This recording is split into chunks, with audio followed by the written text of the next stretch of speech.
bir vakı gəlibdi, vaqa hər zaman bundan gəlibdi. Ürək gəlibdi, canavar gəlibdi. Noşunal metodiya ödəyə kişiydi, noşunal metodiya ödəyə kişiydi.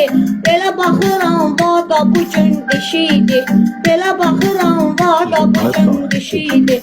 Yaxşıların qardaşıdır kişiydi. Uy, var ol dəstək olursan mənə, ay Yusif hörmətim olsun sənə. Məmməd olmul piş gələcək meydana, can qurban vaqa kimi oğlana. Buradan vallara biri parfüm olsun, vaqa çox istəyirəm, sənin də toyun olsun. Dəlləyində bir xələt oyun olacaq sənə, vaqa həmişə valla bundan olacaq yenə.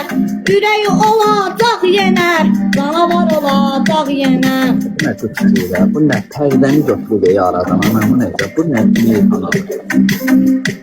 Ay belə baxıram soraq gəlib vaqa, belə baxıram soraq gəlib divaqa. Kişi kimi yaşayandı, kişi gəlib divaqa. Belə dediyimə. Bu gün də kişi gəlib divaqa. Mən də deyim Pərvində qəribdə, mən də deyim Pərvin üçün qəribdə. Orada yaşayıbdı, orada olubdu, oranın adında yadına salıbdı. Məhəmməd də var ol, dəstək olursan, minnətdaram ay qaqa.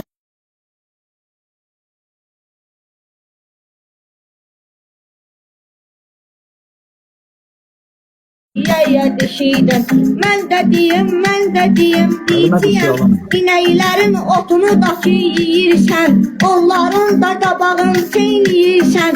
Qabağı, hamının da qabağından yiyəndi, vagonun bunun şokuna kişiydi. Can deyirəm vaqıya, üçün mehriban deyirəm vaqıya. Sən təmiz pərdəni aradan götürmüsən ha. Tarcı arada pərdə qalmayıb. Əsəbləşirəm, ritm əsəbləşirəm.